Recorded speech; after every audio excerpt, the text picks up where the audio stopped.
এটি হলো সিওয়াইজ জায়ান্ট, মানব ইতিহাসের সবচেয়ে বড় জাহাজ যা কখনো সমুদ্রে যাত্রা করেছে। এম্পায়ার স্টেট বিল্ডিংয়ের চেয়েও ৫০ ফুটের বেশি লম্বা আধুনিক প্রকৌশলের এই বিশাল নিদর্শনটি সত্যি এক দেখার মতো দৃশ্য ছিল।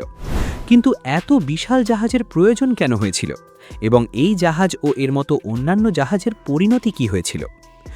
১৯৭৩-এর জ্বালানি সংকটের কারণে, যেখানে মধ্যপ্রাচ্যের দেশগুলি ১৯৭৩-এর ইয়ম কিপুর যুদ্ধে ইসরায়েলকে সমর্থনকারী দেশগুলিতে তেল রপ্তানি নিষিদ্ধ করেছিল, সেটি ছিল এক সর্বাত্মক যুদ্ধ। এই ঘটনার কারণে অপরিশোহিত তেলের দাম ব্যারেল প্রতি $৪ থেকে ৪ গুণ বেড়ে প্রায় $১২ পৌঁছে যায়। সিওয়াইজ জায়ান্টের ধারণা প্রথমবার ১৯৭৪ সালে একটি গ্রিক কোম্পানি করেছিল। সেই সময় মূল মালিকরা এমন একটি জাহাজ চাইছিলেন যা এক যাত্রায় মধ্যপ্রাচ্য থেকে পরিশোধনাগারগুলিতে বিপুল পরিমাণ অপরিশোধিত তেল বহন করতে পারে। এই প্রবণতাকে কাজে লাগানোর জন্য, যা সহসাই কমবে বলে কেউ ভাবেনি, একটি গ্রিক কোম্পানি জাপানের ইয়োকোসুকায় অবস্থিত সুমিতোমো হেভি ইন্ডাস্ট্রিজ নামক একটি জাপানি ফার্মের কাছে জাহাজটির অর্ডার দেয়। পরবর্তী ৫ বছর ধরে জাপানিরা এই বিশাল জাহাজটি নির্মাণ করে এবং এটি সত্যিই একটি প্রকৌশলগত বিস্ময় ছিল। ১,৪৯৮ ফুট দীর্ঘ এই জাহাজটি তখন ১০-১০৬ নামে পরিচিত ছিল, যা সে পর্যন্ত তৈরি সবচেয়ে দীর্ঘ জাহাজ ছিল। ২৫৫ ফুট প্রস্থ নিয়ে এটি প্রায় একটি ফুটবল মাঠের সমান চওড়া ছিল, এবং ৮০ ফুট ড্রাফট নিয়ে সিওয়াইজ জায়ান্ট প্রায় ৮ তলা ভবনের সমান উঁচু ছিল। কিন্তু এটাই এর সবচেয়ে চমৎকার বৈশিষ্ট্য ছিল না। একটি ট্যাঙ্কার হিসেবে এর বিশাল ধারণ ক্ষমতার কারণে এতে প্রচুর জ্বালানি বহন করতে হতো। এর ডেড ওয়েট টনের ছিল বিস্ময়কর ৫,৬৪,০০০ টন। পুরোপুরি লোড হওয়ার পর এর জ্বালানি ধারণ ক্ষমতা ছিল হতবাক করার মতো। এটি ৪১ লক্ষ ব্যারেলেরও বেশি অপরিশোধিত তেল বহন করতে পারত, যা দিয়ে ৭০ লক্ষেরও বেশি মানুষের প্রতিদিনের জ্বালানির চাহিদা মেটানো সম্ভব ছিল। কিন্তু এত বিশাল কাঠামোকে শক্তি যোগাচ্ছিল কে?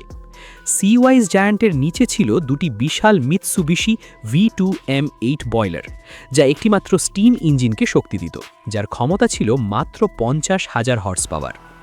আকারের তুলনায় ইঞ্জিন তুলনামূলকভাবে দুর্বল হওয়া সত্ত্বেও এর কিছু যন্ত্রপাতির মেকানিক্স ছিল বিশাল। উদাহরণস্বরূপ, এর রাডারের ওজন ছিল ২৩০ টন এবং প্রপেলারের ওজন ছিল ৫০ টনেরও বেশি। এই জাহাজটি এতটাই বিশাল ছিল যে এর প্রপেলারটি একাই লম্বায় ৩০ ফুটের বেশি ছিল। কিন্তু এত বড় হওয়া সত্ত্বেও একটি সমস্যা ছিল। এর সমস্ত প্রকৌশল ও নেভিগেশন সরঞ্জাম পরীক্ষা করার জন্য যখন সমুদ্রে ট্রায়াল দেওয়া হয়, তখন জাহাজটি অ্যাস্টার্ন প্রপালশনে, অর্থাৎ পেছন দিকে যাওয়ার নৌ পরিভাষায়, চলার সময় প্রচণ্ড কাঁপুনি বা ভাইব্রেশনের শিকার হয়। এই কারণে এর মূল মালিক জাহাজটি কিনতে অস্বীকৃতি দেন এবং সুমিতোমো হেভি ইন্ডাস্ট্রিজ জাহাজটি বিক্রি করা বাধ্য করার জন্য করা একটি মামলায় হেরে যায়। তবেও কোম্পানিটি শেষ পর্যন্ত সিওয়াই তাংয়ের মাঝে একজন ক্রেতা খুঁজে পায়। মিস্টার তাং ছিলেন হংকং ভিত্তিক একটি চীনা শিপিং ম্যাগনেট। তেলের দাম সর্বকালের সবচেয়ে উচ্চ স্তরে থাকায় তিনি এত বড় একটি ট্যাঙ্কার জাহাজে সম্ভাব্য ব্যবসার সুযোগ দেখতে পান। তিনি ঝুঁকি নেন এবং তার Orient overseas container line shipping কোম্পানির জন্য জাহাজটি কিনে নেন। তখনও ১০-১০৬ নামের জাহাজটি গ্রহণ করার পর তিনি এর নাম পরিবর্তন করে রাখেন সিওয়াইজ। এর কারণ হল সিওয়াইজ শব্দটি তার নামের পশ্চিমী আদ্যক্ষর সিওয়াই এর সাথে মিলিয়ে রাখা হয়েছিল, যা তিনি তার প্রিয় কিছু জাহাজের নামকরণে ব্যবহার করতেন। জাহাজটির আকার থাকা সত্ত্বেও সিওয়াই তাং একে আরও বড় করতে চাইতেন, কিন্তু কিভাবে? সামুদ্রিক শিল্পে একটি অনন্য প্রকৌশল প্রক্রিয়া রয়েছে যাকে জুম্বোজাইজেশন বলা হয়। কোনো মালিক যখন একটি জাহাজকে বড় করতে চান, তখন এই পদ্ধতি ব্যবহার করা হয়। ছোট জাহাজগুলোকে মাঝখান থেকে কেটে এর সামনের বা পেছনের অংশ পুরোপুরি নতুন করে রিনির্মাণ করতে হয়। কিন্তু সিওয়াইজ জায়ান্টের মতো অতি বৃহৎ ক্রুড ক্যারিয়ারগুলির ক্ষেত্রে এর প্রয়োজন হয় না। এর বদলে জাহাজটিকে সম্প্রসারিত করার একটি উপায় রয়েছে, কারণ এই ধরনের জাহাজের মাঝের অংশগুলি বেশ লম্বা, বড় এবং পুরোটা প্রায় একই রকম হয়। তাই জাহাজটিকে কেবল দুভাগ করে কেটে এর মাঝে জাহাজের আরেকটি নতুন অংশ যুক্ত করা খুব সহজ। যদিও এই প্রক্রিয়ায় প্রচুর ওয়েল্ডিং, বৈদ্যুতিক কাজ এবং অন্যান্য আনুষঙ্গিক কাজের প্রয়োজন হয়, তবুও এটি মূলত মাঝখানে আরেকটি অংশ বসিয়ে দুভাগকে আবার জোড়া লাগানোর মতোই। তবে একজন জাহাজের মালিক এমনটি কেন করবেন? এর মূল কারণ হলো অর্থ। জুম্বোজাইজেশন ব্যবহার করে জাহাজগুলি কার্গো রাখার জন্য আরও কয়েক লক্ষ ঘনফুট জায়গা পেতে পারে। সিওয়াইজ জায়ান্টের ক্ষেত্রে এই জুম্বোজাইজেশন এর সামগ্রিক দৈর্ঘ্যে আরও প্রায় 10 ফুট যোগ করে এবং এর চূড়ান্ত দৈর্ঘ্য 1154 ফুটে উন্নীত করে। তবে মানব ইতিহাসের সবচেয়ে দীর্ঘ এবং ভারী জাহাজ হওয়া সত্ত্বেও সিওয়াইজ জায়ান্টের কিছু অসুবিধাও ছিল। মনে করে দেখুন, আমরা আগেই উল্লেখ করেছি যে সিওয়াইজ জায়ান্ট এর আকারের তুলনায় কম ক্ষমতা সম্পন্ন ছিল, তাই এর সর্বোচ্চ গতি ছিল মাত্র 16 নট। সাধারণত বড় ট্যাঙ্কার এবং কার্গো জাহাজের সর্বোচ্চ গতি এর থেকে 8 থেকে 10 নট বেশি হয়। এই সীমিত গতির কারণে এটি খুব তাড়াতাড়ি কোথাও পৌঁছতে পারত না এবং জরুরি পরিস্থিতিতে দ্রুত গতি পরিবর্তন করতে পারত না। এছাড়াও এর ক্যাপ্টেনের মতে জাহাজটি এতই বড় ছিল যে 16 নট গতি থেকে পুরোপুরি থেমে স্থির অবস্থায় আসতে এর প্রায় 5 নটিক্যাল মাইল সময় লাগত। তুলনায় বেশিরভাগ মার্কিন যুদ্ধজাহাজ 1000 ফুটেরও কম দূরত্বের মাঝে পুরোপুরি থেমে যেতে পারে। সিওয়াইজ জায়ান্টের টার্নিং রেডিয়াস বা ঘোরার ব্যাসার্ধও ছিল বিশাল। জাহাজ পরিচালনার ক্ষেত্রে টার্ন রেডিয়াস হল জাহাজ ডানে বা বামে ঘোরার সময় বৃত্তটি কত বড় হয়। সিওয়াইজ জায়ান্টের টার্ন রেডিয়াস ছিল প্রায় 2 মাইলের প্রশস্ত। এর মানে হল বাঁক নেওয়ার সময় এটি 2 মাইলের মধ্যে থাকা যে কোনো জাহাজে ধাক্কা দিতে পারত। তবে এর সীমাবদ্ধতা কেবল খোলা সমুদ্রে চলাচলের মাঝেই সীমাবদ্ধ ছিল না। এর বিশাল আকারের কারণে এটি কোথায় কোথায় যেতে পারবে তাও সীমিত হয়ে গিয়েছিল। উদাহরণস্বরূপ, এর ড্রাফট 80 ফুটের সামান্য বেশি হওয়ার কারণে এবং 100 ফুটের সেফটি ড্রাফট বা নিরাপদ গভীরতা বজায় রাখার বাধ্যবাধকতা থাকায় এটি ইংলিশ চ্যানেল দিয়ে নিরাপদে চলাচল করতে পারত না। এত বিশাল হওয়ায় এটি পানামা খাল বা সুয়েজ খালের ভেতর দিয়েও যেতে পারত না। বিশ্বের খুব কম বন্দরই এত বড় জাহাজ পরিচালনা করতে পারত। সিওয়াইজ জায়ান্ট যদি যুক্তরাষ্ট্রের কোনো বন্দরে ভিড়তে চাইত, তবে নিউ অরলিন্স অফশোর অয়েল টার্মিনালই হতো একমাত্র জায়গা যা এত বড় জাহাজ পরিচালনা করতে সক্ষম। বন্দর সুবিধার এই সীমাবদ্ধতার কারণে সিওয়াইজ জায়ান্ট এর বেশিরভাগ কাজই মধ্যপ্রাচ্য এবং এশিয়ার মধ্যে অপরিশোধিত তেল পরিবহনের মাধ্যমে সম্পন্ন করত। 1988 সালে এমন একটি যাত্রাপথেই এর ওপর দুর্যোগ নেমে আসে।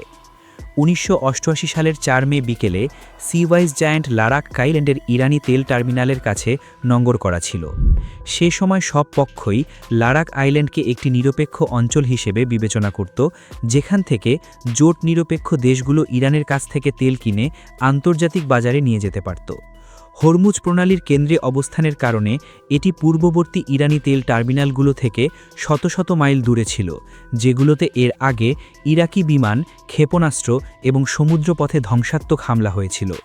কিন্তু সেই ভয়াল বিকেলে এই নিরপেক্ষ অঞ্চলটি আরও একবার লঙ্ঘিত হতে যাচ্ছিল। সেদিন দুপুর আনুমানিক 1:15 রেডিওতে ইরানি মিলিটারি একটি বিমান হামলার সতর্কতা সম্প্রচার করে। সে সময় সিওয়াইজ জায়ান্টকে একটি অফশোর অয়েল বার্জ হিসেবে ভাড়া দেওয়া হয়েছিল। যেসব এলাকায় ট্যাঙ্কার জাহাজগুলো পূর্ণ করার মতো পর্যাপ্ত কাঠামো বা পাইপলাইন নেই, সেখানে এ ধরনের কাজ খুবই সাধারণ। এই কারণেই সিওয়াইজ জায়ান্ট তখন বার্সেলোনা নামের আরেকটি বড় ট্যাঙ্কার জাহাজে সক্রিয়ভাবে তেল ভরছিল।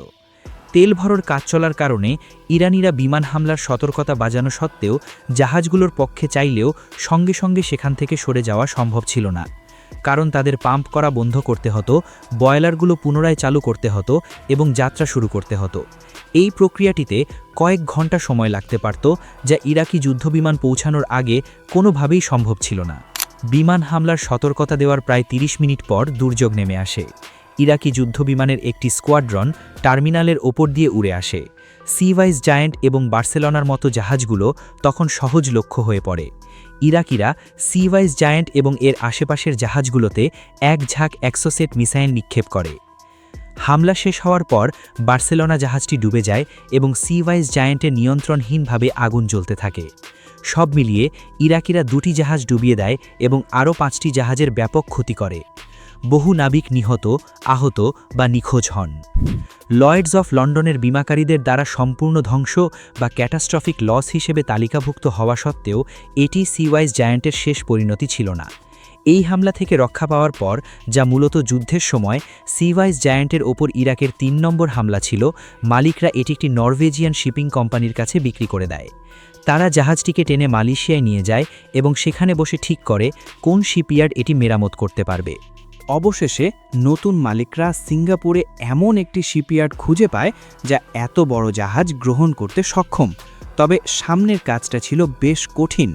বিমান হামলার কারণে সৃষ্ট বিশাল আগুন পুরো জাহাজ জুড়েই ছড়িয়ে পড়েছিল। আগুন জাহাজের ওপরের কাঠামো বা সুপারস্ট্রাকচার পুরোপুরি গলিয়ে ফেলেছিল এবং ভেতরে ব্যাপক ক্ষতি সাধন করেছিল। এর ফলে মেরামতের প্রক্রিয়ায় জাহাজের ভেতরে প্রায় ৩২ কিলোমিটার নতুন পাইপিং এবং একটি নতুন সুপারস্ট্রাকচার স্থাপন করতে হয়।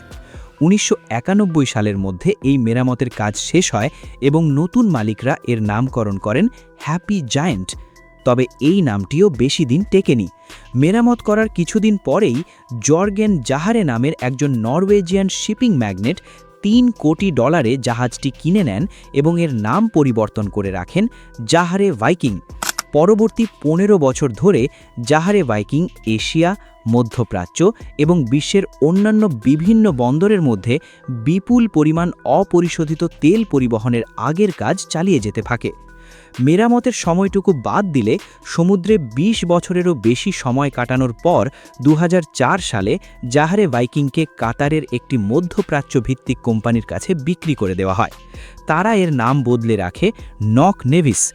ইরান-ইরাক যুদ্ধের সময় ইরানি তেল গ্রহণের সময়ের মতোই নক নেভিসকে ২০০৯ সাল পর্যন্ত একটি ভাসমান তেলের গুদাম হিসাবে ব্যবহার করা হয়। অবশেষে ৩০ বছর সেবায় থাকার পর ২০০৯ সালে একে স্ক্র্যাপ বা ভাঙার জন্য বিক্রি করে দেওয়া হয়। ভারতে তার শেষ যাত্রার জন্য এর নাম দেওয়া হয় মন্ট। জাহাজটিকে টেনে সেখানে নেওয়া হয় এবং টুকরো টুকরো করে ভাঙা হয়। আজ তার স্মৃতি হিসাবে কেবল নোঙরটি টিকে আছে, যা একজন বেনামি দাতা উদ্ধার করে হংকং মেরিটাইম মিউজিয়ামে উপহার হিসাবে দান করেছেন। কিন্তু সিওয়াইজ জায়ান্টের মতো কোনো জাহাজ আরও ভবিষ্যতে তৈরি হওয়ার কি সম্ভাবনা আছে? যদিও এখনও প্রচুর আল্ট্রা লার্জ ক্রুড ক্যারিয়ার রয়েছে, বিভিন্ন কারণে এদের দিন ঘনিয়ে এসেছে। যেহেতু এই জাহাজগুলো চলাচলের জন্য অবিশ্বাস্য পরিমাণ শক্তি ব্যবহার করে, কিছু দেশ নতুন করে ULCC নির্মাণ এবং এদের অভিযানের ওপর কঠোর নিষেধাজ্ঞা আরোপ করেছে। এছাড়াও এক্সন ভ্যালডেজের মতো আলোচিত পরিবেশগত বিপর্যয়ের পর সাধারণ মানুষ এমন বিশাল জাহাজগুলো থেকে পরিবেশের ঝুঁকির বিষয়ে অত্যন্ত সচেতন হয়ে উঠেছে। তবে সিওয়াইজ জায়ান্টের মতো জাহাজ আর না তৈরি হওয়ার সবচেয়ে বড় কারণ সম্ভবত সুবিধা এবং ব্যবহারযোগ্যতা। এত বিশাল জাহাজ জায়গা দিতে পারে এমন বন্দর খুব কম থাকায় কোম্পানিগুলো সহজেই পথ বা বন্দর পরিবর্তন করার নমনীয়তা পায় না। সম্ভবত এই কারণেই সিওয়াইজ জায়ান্ট একটি প্রকৌশলগত বিস্ময় হলেও বলা যায় একটি জাহাজ হয়তো প্রয়োজনের তুলনায় অতিরিক্ত বড়ও হতে পারে। সিওয়াইজ জায়ান্ট হয়তো আজ আর নেই, কিন্তু মানব ইতিহাসের এই সর্ববৃহৎ জাহাজের গল্প আমাদের চিরকাল বিস্মিত করবে। আপনার কি মনে হয়, ভবিষ্যতে কি আরও এমন বিশাল কোনো জাহাজ তৈরি হওয়া উচিত, নাকি পরিবেশের সুরক্ষাই আমাদের প্রথম প্রাধান্য হওয়া উচিত? আপনাদের মূল্যবান মতামত অবশ্যই কমেন্ট করে আমাদের জানাবেন। ভিডিওটি ভালো লাগলে একটি লাইক দিন এবং বন্ধুদের সাথে শেয়ার করতে ভুলবেন না।